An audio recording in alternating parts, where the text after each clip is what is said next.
अदी बिन हातम जो थे ना, ये हातम ताई के बेटे थे, बादशाह का बेटा था, जमाना बड़ा देखा था, बड़े बड़े वजीरों मुशीरों, सारी जिंदगी आला सतही वफूद से मुलाकात हुई। अदी हुजूर की बारगाह में आए, मुस्नद इमाम अहमद बिन हंबल में मौजूद। तो इस्लाम पर अभी गुर्बत का दौर था, चंद लोग मुसलमान हुए थे। नबी पाक अलैहिस्सलाम ने फरमाया अदी कलमा पढ़ लो।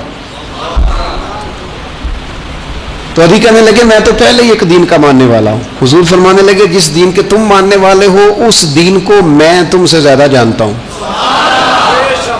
हुजूर फरमाने लगे जिस दीन के तुम मानने वाले हो उसमें क्या ये लिखा है कि मालिक गनीमत का चौथा हिस्सा खा जाओ? कहने लगे नहीं। तो फरमाया खा क्यों जाते हो? अदी कहते हैं चूंकि ये हमारे अंदर की बात थी बादशाहों की, तो मैंने फौरन सर तस्लीम खम कर दिया, मैंने फौरन सर झुका दिया। मैंने कहा आप बात ठीक कर रहे हैं। हुजूर फरमाने लगे अब अगली बात भी करूं या रसूलुल्लाह फरमाइए। फरमाया पता है तुम दीन क्यों नहीं कबूल कर रहे? ये भी मुझे पता है। या रसूलुल्लाह क्यों? फरमाया तुम देखते हो कि दीन के मानने वाले गरीब गरीब लोग हैं, तुम देखते हो कि अभी ये कमजोर हैं, तुम देखते हो कि मक्के वालों ने मदीना तैयबा से परेशान करके मुसलमानों को निकाल दिया है। ये गरीबी देखकर, बज़ाहिर इस्लाम की कमजोरी देखकर तुम कलमा नहीं पढ़ रहे। हुजूर फरमाने लगे अदी मकामे हिरा का नाम सुना है? बड़ी दूर था इलाका वो, मकामे हिरा का नाम सुना है? अदी कहने लगे हुजूर सुना है पर वो जगह देखी नहीं। महबूब फरमाने लगे सुन, मैं वो वक्त लेके आऊंगा, मेरा दीन इस तरह नाफिज होगा कि एक औरत मकामे हिरा से ऊंटनी पे अकेली बैठेगी और अकेली आएगी और आके बैतुल्लाह का तवाफ करेगी, सिवाय उसे अल्लाह के किसी का खौफ नहीं होगा, रब के अलावा किसी से नहीं डरेगी। ये दौर आएगा। तू देख रहा है कि सिर्फ मक्के पे हुकूमत नहीं दुनिया पे मुसलमान छा जाएंगे। और हुजूर फरमाने लगे किसरा का नाम सुना है? कहा हुजूर वो तो बाजार इस वक्त बड़ा तगड़ा बादशाह है। फरमाया उसके इलाके भी फतह होंगे, वो खजाने मुसलमानों के पास आएंगे।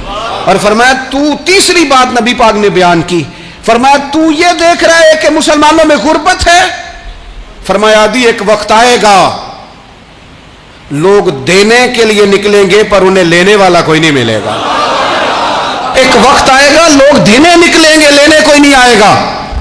अदी कहते हैं कि मैं रसूल करीम का कलमा पढ़ के मुसलमान हो गया। अब ज्यादा दौर नहीं गुजरा, अदी रोया करते थे, हातम ताई के बेटे अदी रोया करते थे और रो के बताया करते थे लोगों वो जो हुजूर ने फरमाया था ना बीबी हिरा से चलेगी और तवाफ करेगी, वो बीबी मैंने अपनी आंखों से आती देखी। मैंने उस तन्हा औरत को हुजूर सैयद आलम की पेशन गोई के मुताबिक बैतुल्लाह का तवाफ करते देखा, उसे सिवाय अल्लाह के किसी का डर नहीं था।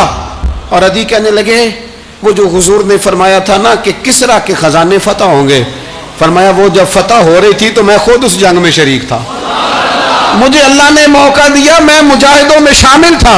और फरमाने लगे तीसरी पेशन गोई रह गई है, मुझे उम्मीद है वो भी पूरी होगी।